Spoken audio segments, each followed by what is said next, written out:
Hi folks, this is all the fruit, and here I am at the olive grove of the Botanic Garden of Villa Carlotta in Italy. Olives in Italy, well, nothing unusual. Italy is in the Mediterranean, and the olive is the most typical Mediterranean fruit tree. However, here we are not in the Mediterranean. We are in the Alps. And if we didn't have the hottest summer in recorded history, I might have been able to show you snowy peaks in the background of this olive grove. And this water in the middle ground is not the Mediterranean, it's the Lago di Como, one of the Italian alpine lakes. Yes, there is indeed a traditional olive production, a traditional commercial olive production in the Alps. Nowadays, the northernmost officially recognized olive growing area, commercial olive growing area, is at the Lago di Garda, another of the big alpine lakes in Italy. But the olives in the area of Lago di Como, they grow just as far north as the ones at Lago di Garda. It's amazing. The olive cultivation is basically what defines a Mediterranean climate. Even if you don't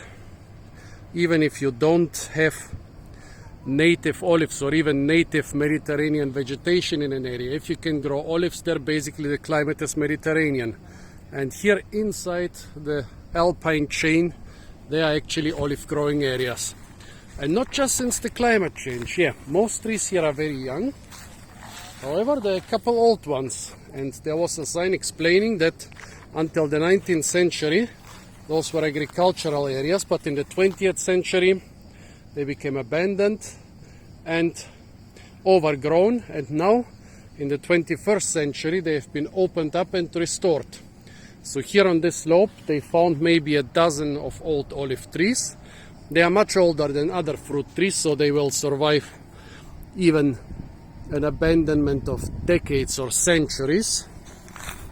And then they planted all the new olive trees.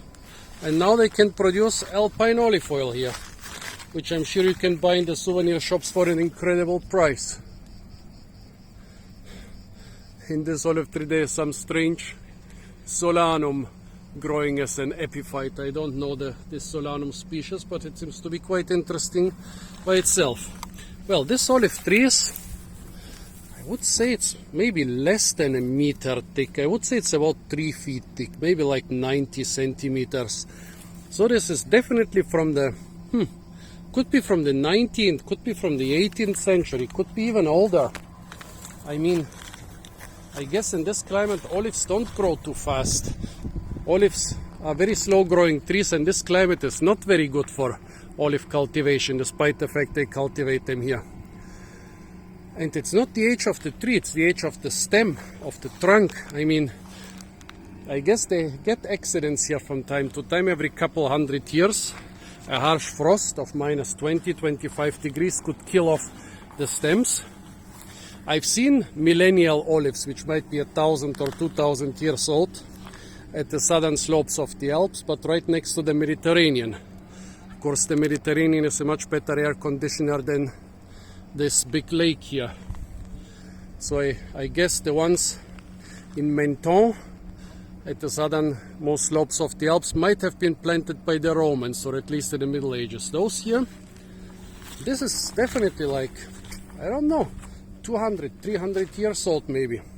Give me a guess, it seems to be the thickest one around here. I can show you a couple of the other big and old trees here. Usually it's very hard to find out the age of an olive tree because they are hollow, like the innermost wood dies off, so you cannot count the rings. Look at this one here. It's completely rotten inside, but it has recovered. Olives can recover for incredible damage. Yeah, tell me how old those olives might be. I really would like to know. Yeah, this one is by far the thickest one here. And basically nowadays, this area, they don't grow fruit, they don't grow wine. It's quite strange. Pretty much the only semi-commercial cultivation of anything I've seen here, except of cultivating rich people and their mansions, is olives. Yeah, so interesting. An ancient olive culture which got almost lost in the 20th century, I guess, when cheap olive oil from southern Italy flooded, from southern and central Italy flooded the markets. Maybe after the reunification, after the unification of Italy. But now they got restored. Very interesting. So folks, please tell me, how old do you think this olive tree is? I hope I will find more impressive ones here. But this one, in my book, is, well, if the other ones are from the 19th century, this could even be from the 17th, 16th, 15th century. Tell me, what do you think? How long does an olive tree need to get that thick? So folks, this was an old restored olive grove at the Villa Carlotta Botanic Gardens at Lago di Como in the Italian Alps. Stay tuned for a lot more fruit videos from the beautiful alpine lakes of Italy. And don't forget to like, share, comment and subscribe.